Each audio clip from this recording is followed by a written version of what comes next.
Tim Donaghy is a convicted felon. He's admitted that, he's bet on games and things of that nature. It serves absolutely no purpose whatsoever for the NBA to even discuss this any longer. As far as we know, there's absolutely no evidence whatsoever that indicts other officials of any kind of wrongdoing. The NBA has made this statement. The federal government has made this statement. I mean, you just got to move on until you hear more evidence to the contrary. Stephen A., you make some very valid points, and I want to frame my point of view back to you by saying I want you to know I love this game of NBA basketball. I know you love this game, and you want it to be as credible as possible.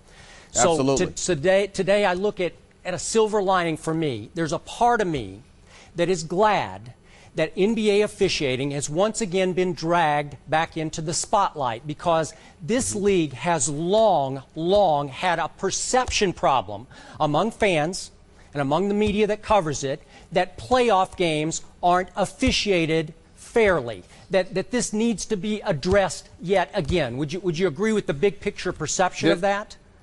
There's no question about it. And I'll also say this, Skip. You and I were at the Western Conference Finals in 2002. I want to get to the very game that Tim Donaghy was alluding to with the Sacramento Kings and the Los Angeles Lakers. And all of us thought that there was just something drastically wrong because the Los Angeles Lakers had 27 free throws in the fourth quarter. It's still embedded in all of our memories. But it's one thing for us to sit there and say that officials have their prejudices and their biases because they're human beings, and we know innately that to be the case. It's another thing entirely to allege that the league office conspired for these kind of actions to transpire. That's a far more damning allegation. I hear you, Stephen A., but remember, Donaghy chose two very easy targets here, two glaring examples of questionable officiating and alleged league-influenced officiating in the Yao Ming, Jeff Van Gundy controversy. And you're right, we both covered that infamous Game 6 Sacramento-LA in 2002.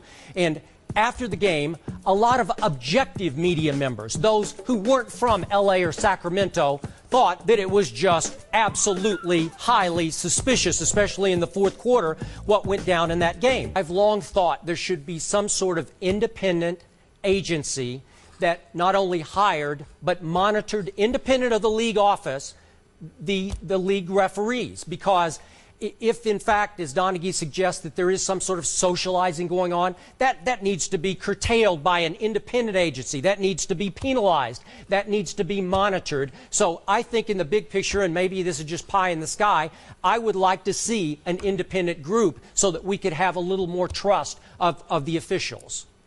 I don't necessarily disagree with that, but I'm just going to reiterate my earlier point, which is this. The fact of the matter is that I don't care what job there is. Anytime you've got human beings involved, there are going to be prejudices and biases. I have absolutely no problem with this. Sometimes officials are intimidated by the home crowd, or anything like that. What I'm concerned about and what I really want to make very, very clear is that there's an entirely different ballgame when you accuse the league of being enablers or being provocateurs in terms of these kind of actions or allegations actually having any truth to it or taking place. I don't believe that for 1 second, and I think that it's extremely important to showcase the difference. One thing involves prejudices by any human being. It could be a particular official against a particular player, a particular team. It's another thing entirely to imply that the league conspired, which I do not believe, Stephen A., and I think we all need to be clear about that. Final point.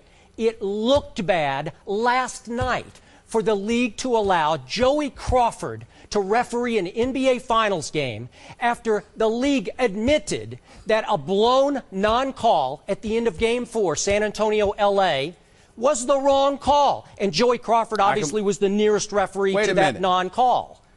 I completely disagree with that. Joey Crawford has been universally recognized as one of the very best referees in NBA history. He's a human being. He makes mistakes. Everybody makes mistakes. I don't care how many blown calls take place. There isn't a game alive where you can point to an official making every single correct call. Officials make mistakes every single game, but you have to go with the best. And I don't care what profession you pick. Okay, you talk about Joey Crawford. He is universally recognized as one of the best in the business. You are right about that, but he is also universally recognized as having been suspended last year from the playoffs for a long-running feud with the San Antonio Spurs. Didn't you send him to San Antonio for Game 4? It did raise a lot of eyebrows. It did.